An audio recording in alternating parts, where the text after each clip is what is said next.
Welcome to the deep dive. Today, we are undertaking a really intense exploration of a single, highly quoted scriptural passage, Luke 9:23 through 27. And it's one of those passages that, most people think they know what it Oh, means. absolutely. Deny yourself, carry a burden, follow the path. It's Mhm. it's almost a cultural meme at this point. It really is.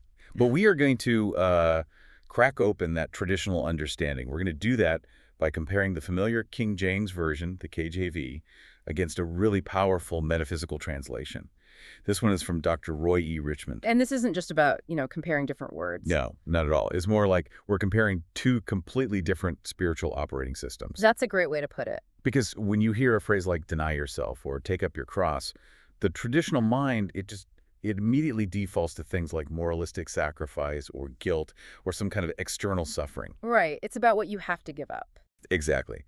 But Dr. Roy's material, it forces you to ask a totally different question. What if the demand here isn't about external performance at all? Yeah. What if it's about a radical internal reorganization? And that is precisely the mission for this deep dive. We're looking for the deepest insights that define the required action. The traditional reading gives us this idea of external adherence. What do I need to do to prove I'm worthy? Yes, exactly that. But Dr. Roy's translation, it just fundamentally shifts that whole focus. It demands a move away from that outside duty and toward an inner awakening. It completely redefines the entire journey. And that core tension is something we're going to navigate throughout all of his material. He calls it the great inner shift from old awareness to awakened sacred self-union. Sacred self-union, we'll be digging into that. Oh, definitely. Because for so many people, those phrases, self-denial, cross-bearing, they're just loaded with associations of pain or punishment. Mm-hmm. But what Dr. Roy does, and it's brilliant, is he maps them directly onto psychological and spiritual liberation. He sees them not as demands for, asceticism, but as instructions for releasing internal weights. So we move away from this model where suffering is the required price of admission. Right. The KJV, it emphasizes an external sacrifice that, it often looks towards some kind of future reward. But Dr. Roy, as we are going to see in a lot of detail, focuses so intensely on internal release and immediate presence.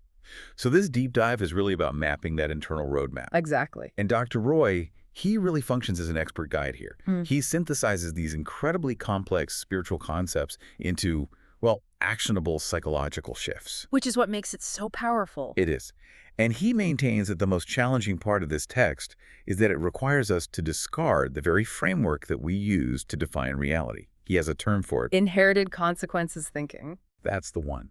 And if we really want to move from that old awareness to what he calls sacred self-union, we have to trace his steps. And that means starting with the very first invitation in verse 23. Okay, let's do it. Let's start with that famous foundation, Luke 9:23. The KJV version, the one we all know, says, "If any man will come after me, let him deny himself and take up his cross daily and follow me." And you can feel the weight in that. It's a classic, powerful call to a kind of moral and behavioral discipleship. It sounds like an oath, an imposition. It really does. And that traditional reading, it's so powerful because it speaks to our cultural understanding of heroism. Sacrifice for a higher cause. Right. It says, reject your personal desires, accept hardship, and follow this external example. Precisely. Now, hold that thought, and let's look at the radical recasting that Dr. Roy provides, a whole different universe. Okay.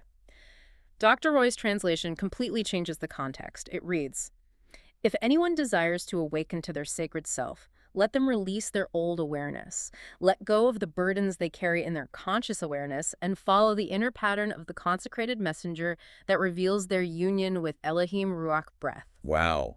You can feel the shift instantly. Night and day. We jump from come after me, which is external, to the destination being defined as awaken to their sacred self. Which is completely internal. Completely. The goal is internal realization and a complete identity shift. It's not about simply imitating an external figure anymore. Okay, let's dedicate some significant time here. These foundational terms are everything. What does awaken to their sacred self truly imply in this context, especially as a replacement for the traditional idea of discipleship? Well, it redefines the absolute core of the spiritual quest. Yeah. In the traditional sense, discipleship is about becoming like the master. You follow, you learn, you try to emulate. You're striving towards an external ideal. Exactly. Yeah. But in the metaphysical sense that Dr. Roy is laying out, the sacred self is your inherent identity. It's the eternal, untouched, already complete aspect of your being. It's not something you build. So the journey isn't about acquisition or even transformation in the usual sense. No, it's about awakening to what you already are. The identity itself is the destination. And you get there by removal, not by accumulation. You're taking things away, not adding them on. That's a huge distinction. And it brings us to that really famous and often misunderstood instruction, deny himself, versus Dr. Roy's version, release their old awareness. In traditional faith, I mean, this idea of denial often led directly to self-flagellation or extreme asceticism or just deep, deep guilt about having natural human needs and ambitions. And that is exactly what Dr. Roy is pushing back against. And he's very clear about it. He clarifies that denying oneself is emphatically not about rejecting your earthly life or your personality or your human identity. Because if you're fighting your earthly self, you're still giving it power. You're still giving it all the power. The batter itself energizes the very thing you're trying to suppress. So what is the self that needs to be released, if it's not our personality or our life? It's the old awareness. And he defines this old awareness with that key phrase we mentioned. Inherited consequences thinking. That's it. So the action of denial, or as he puts it, release, it means loosening the grip of inherited consequences thinking, because that is what prevents us from realizing our eternal I exist nature. Okay, let's ground this concept for everyone listening. What exactly is inherited consequences thinking? And more importantly, how does it prevent the sacred self from being seen? Okay, so think of it like a psychological operating system. It's often inherited, culturally or from our family or religiously, and it structures reality based on a very rigid system of past failure and future punishment. Or reward. Or reward, absolutely. It's a duality. So it's like this. If I do X, which is good, I get Y, the reward. If I do A, which is bad, I suffer B, the punishment. So this thinking anchors your entire identity in your performance. In your performance, in your guilt, and in your fear of the future. It's all conditional. So my entire present moment gets structured by anxieties over what I did in the past or by striving for these future conditional rewards. Exactly. When you are operating from that framework, you are fundamentally defining yourself as a flawed, incomplete being who has to constantly earn acceptance from God, from others, from yourself. And that framework, that old awareness, is what blinds you to your eternal I exist nature. Precisely. Because that eternal I exist nature is, by its very definition, complete. It's eternal. It's non-contingent. It doesn't need to earn anything. So the problem isn't the user. It's not you. It's the operating system that needs to be uninstalled. Or, as he says, released. Released. That makes the task so much more specific than just a generic self-denial. It's not about hating yourself. It's about being asked to identify and unplug the internal mechanisms that link our self-worth to consequences. Yes. And notice the language. The action is loosening the grip. It's not a violent rejection. It's not self-punishment. It implies observation, like conscious choice to just let go. And once we loosen that grip, our awareness just naturally shifts back to the eternal exist. It returns to the self that existed before that whole consequence framework was loaded into our consciousness. Okay, so if I'm already carrying all this heavy mental baggage, this consequence-driven thinking, why does the text immediately jump to the highest symbol of suffering we have? The cross. The KJV says, take up his cross daily. I mean, that immediately pulls us toward martyrdom, toward inescapable hardship. It feels like we're being pulled to add another burden. And this is where Dr. Roy's redefinition of the cross becomes, I would argue, the most powerful insight in the entire passage. Okay. The action shifts completely. It's not about acquiring a new burden, the cross. It's about releasing the burdens you were already carrying. The translation says, let go of the burdens they carry in their conscious awareness. The entire focus is on conscious unburdening. Wow. So that redefines the whole idea of spiritual discipline. It's not about signing up for a daily dose of agony. Right. It's about conducting a daily act of psychological inventory and release. That's a perfect way to put it. A daily inventory. What am I carrying today that isn't mine? But what exactly are these burdens? Dr. Roy gets very specific here, which is helpful. He does. He identifies 4 heavy constructs that are placed upon us, or that we place upon ourselves, that restrict our consciousness.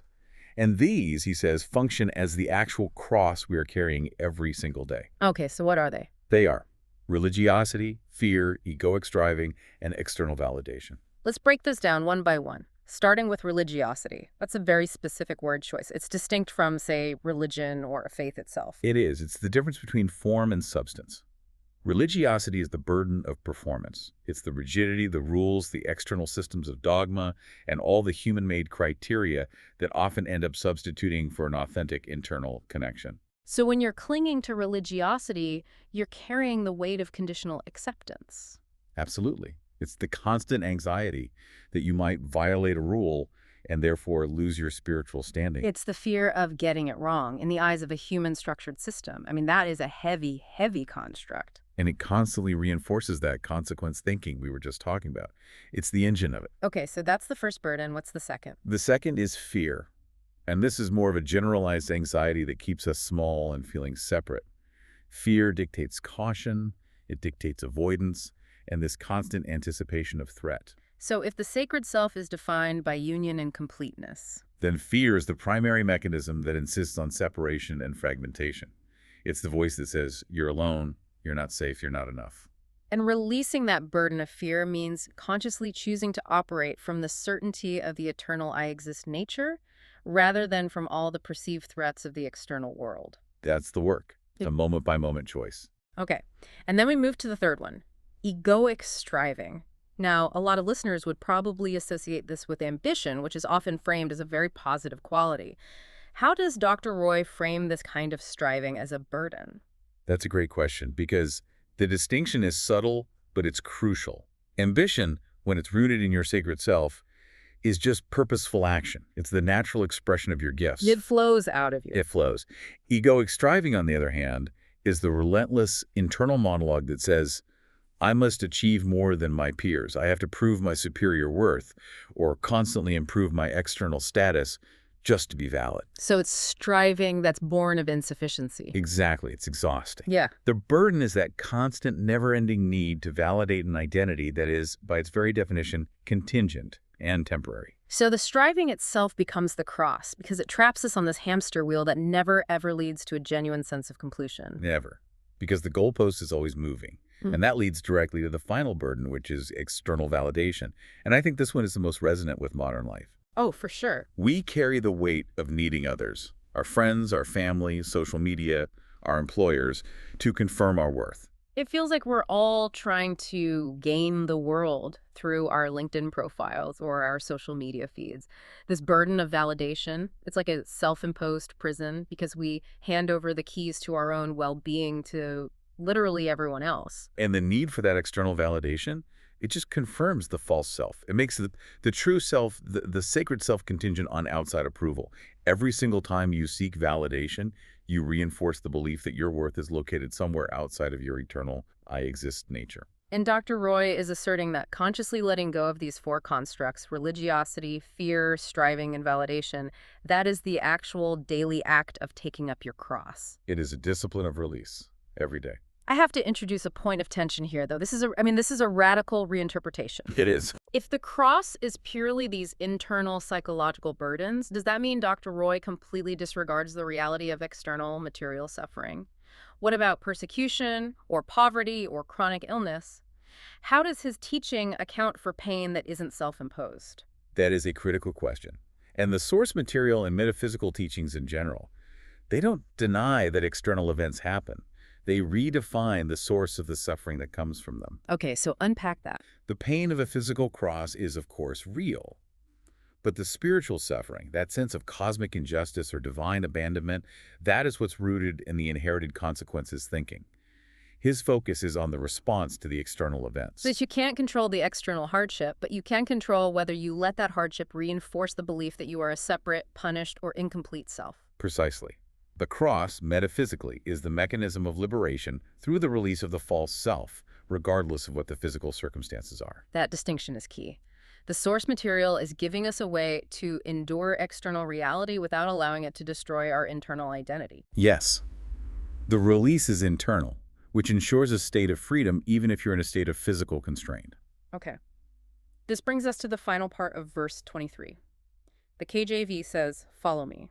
And that's transformed into, follow the inner pattern of the consecrated messenger that reveals their union with Elohim Ruach breath. Right, so the consecrated messenger is the demonstration of what it's like to live solely from oneness with Elohim. Mhm. So the path is therefore internal. You're not following a person, you're following a principle. You're following the inner pattern of realized union that this figure represents. You're following the principle of completeness that resides within you, which was revealed by the messenger's perfect demonstration. And the unifying force here is this phrase, the Elohim Ruach breath, the breath of God. The divine breath.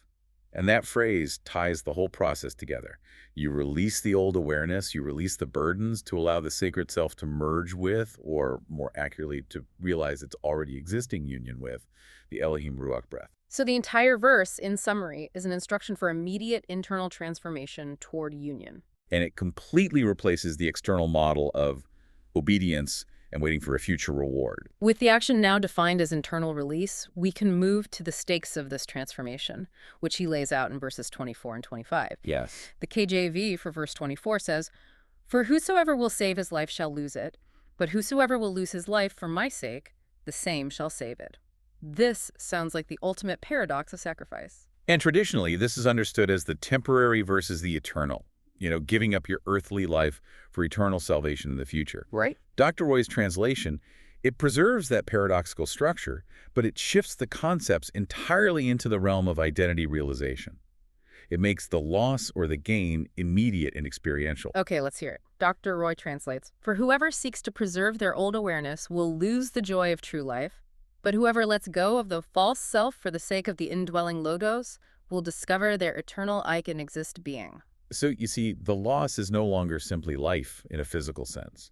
The preservation that leads to loss is clinging to the old awareness. That consequence-driven mental framework. Exactly. And if you preserve that, he says, you lose the joy of true life. Let's talk about that specific word, joy. What is the joy of true life that is lost? It's not just happiness. No, it's much deeper. It is the experiential awareness of your sacred self-union. Yeah. It's the peace, it's the non-contingent freedom, the inherent sense of completeness that comes from knowing your eternal exist being. So when you cling to the false self, the ego that's operating based on that consequence thinking and all that striving, you actively block your ability to experience that joy. You do. Even if your external life is perfect by every metric, the loss is immediate. It's a deficit of inner peace, right here, right now. So the sacrifice is not about losing your life for God. It's about sacrificing the illusion of a separate self, the false self, for the sake of the indwelling logos. The internal divine principle, yes. Yeah. The logos here is that divine pattern, the blueprint of completeness. So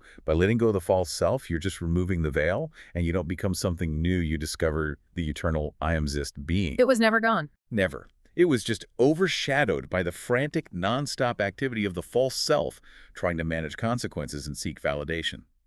The true life is unveiled right now. This just fundamentally alters the perception of sacrifice. It's not a painful duty anymore. It becomes a necessary release to achieve a radical, immediate joy. It's a logical, psychological operation.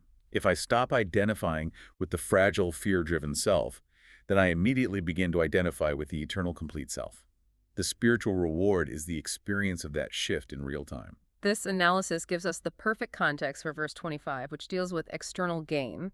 The KJV is famous. "For what is a man advantaged if he gain the whole world and lose himself or be cast away?" It's the ultimate warning against materialism, of course. But Dr. Roy, he refines the concept of the world to include all the things the false self craves, not just money or possessions. Okay, so his translation is, "For what benefit is it if an earthly one gains possession, recognition, or status in the visible realm, yet continues to suffer from mistaken identity and forgets the truth of their sacred self?" So you see, Dr. Roy exposes the futility of chasing what he calls the trifecta of external success: possession, recognition, or status. And those three things define the visible realm. That's the visible realm. And the earthly one is anyone who identifies primarily with their achievements within this realm. We see this everywhere. Someone might achieve the highest possible corporate title, or amass incredible wealth, or become a global celebrity, but remain completely miserable. And Dr. Roy is explaining that misery as mistaken identity. That is the tragedy he's pointing to. If your identity is built upon these external temporary factors, possessions you might lose, recognition that might fade, a status that can be revoked at any moment, your foundation is constantly shaking. And the more you achieve externally while you're still operating from that old consequence thinking. The more you reinforce the mistaken identity. So where's the loss then? It's not losing the world. No. The analysis is very clear. The loss is the forgetting of who we eternally are. The actual loss is internal. The suffering that the earthly one experiences isn't due to a lack of success. It's due to the pervasive internal anguish of forgetting their sacred self. And in this context, external success only acts as a distraction from that fundamental internal deficit. A very powerful distraction. This forces us to define success and failure completely differently. Failure isn't bankruptcy or public ridicule. In this model, failure is maintaining that mistaken identity, even if you've achieved everything visible. Exactly. And the reason external gain is often so detrimental to internal awareness is that every achievement confirms the efficacy of the false self. Oh, that's a great point. If I strive and I succeed, the false self thinks, see, I worked hard, I survived the consequences, I earned it. And this strengthens the very identity structure, the striving, the consequence-based thinking that prevents the realization of the eternal identistic being. So the pursuit of recognition and status is actually a self-veiling mechanism. It ensures we remain trapped in that consequences thinking. It creates a feedback loop, a vicious cycle. You strive from a fear of consequences, which is the old awareness. You gain status in the visible realm. That gain validates the striving, and so the mistaken identity is reinforced, which leads to a deeper and deeper forgetting of the sacred self. The whole process is defined as futile because it fails to address the root problem, Which is identity. which is always identity. Let's consider the profound social implications of this. I mean, in a culture that is absolutely obsessed with achievement and validation, Dr. Roy's reading suggests that the very things we are told to strive for are, spiritually and psychologically, the things most likely to guarantee our internal suffering. It's the ultimate countercultural message. It's not that it prohibits achievement, but it demands that the achievement must flow from the eternal I exist nature, rather than being used to construct a temporary, fragile identity. If your worth is inherent, you don't need status, you just express that worth. That's the shift. And this emphasis on internal reality and the risk of remaining trapped in that mistaken identity sets us up perfectly for verse 26, where the text addresses the cost of hesitation, the concept of shame. Okay, so traditional readings of verse 26 are often quite punitive. Jerry. The KJV says, "For whosoever shall be ashamed of me and of my words, of him shall the Son of Man be ashamed when he shall come in his own glory." And that sounds like conditional love leading to divine rejection. Exactly. If you fail to publicly acknowledge the messenger now, the messenger will refuse to acknowledge you later. It's a terrifying threat of eternal judgment. It is. And the genius of Dr. Roy's interpretation here is that he completely removes that element of external judgment, and he replaces it with an intrinsic mechanism of self-imposed blindness, of veiling. The punishment is just the natural consequence of the internal choice. It's not a decree from some judging entity. Okay, let's hear his translation of this verse. He translates it as, "For whoever is embarrassed or hesitant to embrace this eternal truth of their oneness with Elohim, the consecrated messenger within will seem hidden to them when they stand among those who still cling to inherited consequences thinking.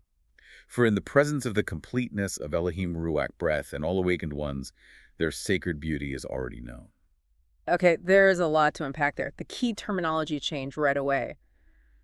Ashamed becomes embarrassed or hesitant. Yes, the shame is reframed. It's a reluctance to embrace this eternal truth of their oneness with Elohim. So the barrier isn't theological, it's social and psychological. It is. It's the difficulty of standing apart from the group that is still operating on that consequence thinking. That group is the world of external validation we were just discussing. That's exactly right. If you are deeply invested in gaining recognition and status, which was verse 25, Right. you will necessarily be embarrassed to claim a radical internal union with the divine, because that claim runs completely counter to the group's operating system, which requires striving and separation and conditional worth.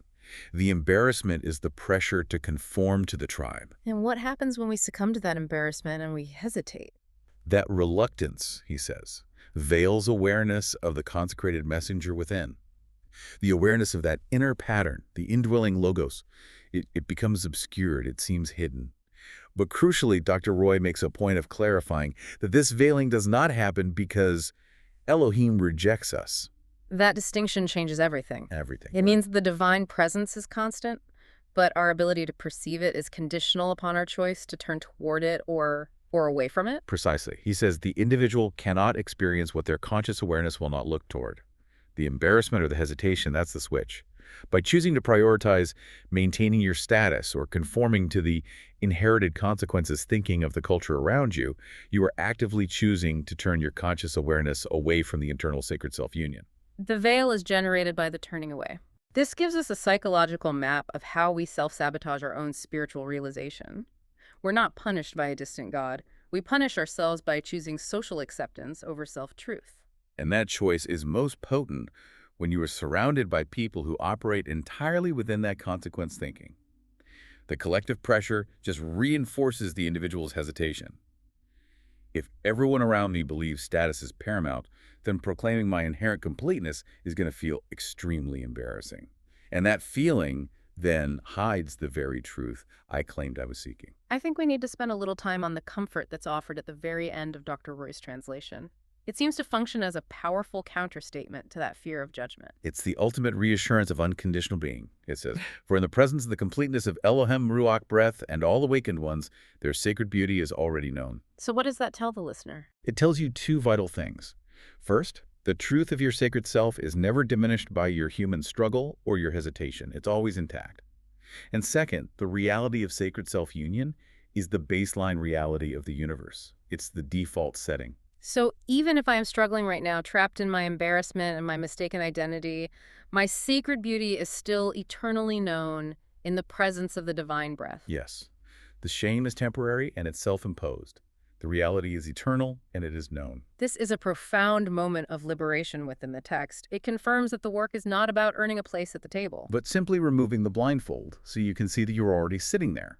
And the entire motivation shifts from a fear of rejection to a simple desire for clarity. This interpretation transforms Luke 9.26 from, a terrifying warning into a compassionate diagnosis of the human tendency towards self-veiling, which is all driven by social fear. It provides the psychological structure for understanding why spiritual awakening can often seem so elusive. It's not because the truth is hidden from us. It's because we are embarrassed to look at it when other people are watching. Finally, we arrive at verse 27, which has baffled theologians for centuries, mostly regarding the timing of future events. Oh, yes. The KJV says, "There be some standing here, which shall not taste of death till they see the kingdom of God." And this has led to all this historical speculation about an imminent second coming, or when the divine realm would finally manifest externally. Right? That traditional reading pushes the entire realization into some unknowable future.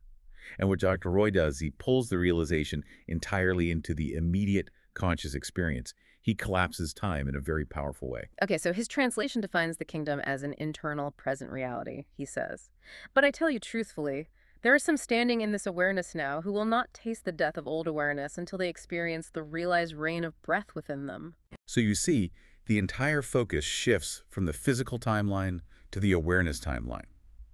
Dr. Roy defines taste death here not as physical demise, but as remaining trapped in old awareness. It's the spiritual death of consequence thinking and fear and mistaken identity. Yes, so the promise is that some individuals standing in that moment of realization, and by extension you, the listener, today, will experience this shift before they are trapped by the death of that old self. And how do they do that? By experiencing the realized reign of breath within them.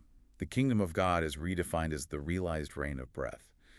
This is the immediate, conscious, and experiential manifestation of the Elohim Ruach breath. It's that internal union that governs and permeates your awareness. What does that realized reign of breath feel like experientially? How can you contrast that with the feeling of being trapped in the old awareness? Well, when you are in old awareness, you feel fragmentation. You feel scarcity, conditional worth, anxiety about future consequences. The feeling is one of striving and separation. A constant tension. Constant tension. But when you experience the realized reign of breath, the feeling is completeness. It's abundance, non-contingent worth, and a freedom from all that striving. It's a profound, non-anxious sense of flow and inherent rightness. It is the eternal I exist being governing the present moment. That's it. And this makes the kingdom immediately accessible. It is not a place you go to after you die. It is a quality of awareness that you realize right now. That changes the urgency of the entire passage. Completely. If the kingdom is an internal and present reality, then all the instructions back in verse 23, the release of burdens, those are instructions for immediate access. There is no time to wait. You're being told that some will realize this union in the visibility of their earthly experience. So the spiritual journey is compressed into the conscious choice of this moment. It is the ultimate rejection of deferred gratification. The reward is here. It's now. It's waiting to be unveiled. The kingdom, therefore, is not a future location. But a present unveiling of eternal being. And that truth fundamentally alters how you approach your daily life. Every thought, every interaction becomes an opportunity to either reinforce the old awareness or to unveil the reign of breath. Okay, let's synthesize this entire roadmap that Dr. Roy has given us from Luke 9:23 through 27. We started with a passage that most people read as being about suffering and sacrifice, and we finished with an instruction set for immediate internal liberation. And the entire journey, as we've seen, is defined by release. You must consciously release the heavy inherited mental constructs, those four burdens we talked about. Religiosity, fear, egoic striving, and external validation, to allow the eternal I exist nature of the sacred self to simply be unveiled. The process is not one of painful acquisition, it's one of conscious decluttering. A great way to put it. And the ultimate goal is not a historical accomplishment or a future reward, but union with Elohim Ruach breath, a sense of completeness realized right here in the present moment. Every major element of the passage is internalized. Exactly. The cross is the daily psychological burden we choose to release. The messenger is the inner pattern we choose to follow. And the kingdom is the present state of realized union. It's a radical transformation of the text. It demands really an accountability to one's own consciousness. The true burden is the willingness to continue to believe in a false, limited identity when the sacred self is already complete and just waiting to be known. It shifts the entire focus from external duty to internal mastery. It also gives us a clear metric for self-assessment. We have to constantly ask ourselves, am I operating from the foundation of my eternal I exist nature, or am I operating from the suffocating grip of inherited consequences thinking, desperately seeking external validation? Because the former leads to the joy of true life. The latter, he says, guarantees suffering. The strength of this interpretation is its psychological validity. It grounds these incredibly profound spiritual concepts in actionable daily choices about your own consciousness. It really does. This deep dive into Luke 9:232-7 has just revealed how a shift in translation can utterly redefine the nature of spiritual work. It moves it from external duty and future consequence to immediate internal identity work. It's a monumental shift. It really is. And it demands that we confront our own tendency towards self-failing. We saw that the true burden we have to release is the belief in the false self. That accumulation of fear and striving and performance anxiety that causes us to suffer, even when we have all the external trappings of success. It's a powerful lesson in distinguishing between our fundamental complete identity and the learned conditional identity we adopted from our culture. And that leads us to the final provocative thought for you to take away. It builds on Dr. Roy's assertion that the greatest loss is just forgetting who we eternally are, and that the kingdom is a present unveiling. So we have to look very closely at the small, heavy beliefs we carry around every day. If the path to awakening is defined by the conscious dropping of burdens, the release of those heavy constructs, what does that look like for you today? If the kingdom is a present unveiling of eternal being, and the greatest loss is forgetting the sacred self, then we have to identify our personal veil. What small, everyday construct, and it could be a micro need for a possession, or recognition from a difficult boss, or just a lingering anxiety about your status, what might be the most immediate, maybe even trivial yet potent veil that's preventing your awareness from looking toward and experiencing the eternal I exist nature right now? That's a powerful question. Because the liberation is often found in consciously dropping the belief that seems most essential to maintaining your current identity. A truly phenomenal concept to close on. It makes this grand metaphysical challenge immediately practical. Thank you for sharing these sources and for diving so deep into this roadmap for internal transformation with us. It was a pleasure exploring this profound shift in awareness. Until next time, we encourage you to explore that inner pattern.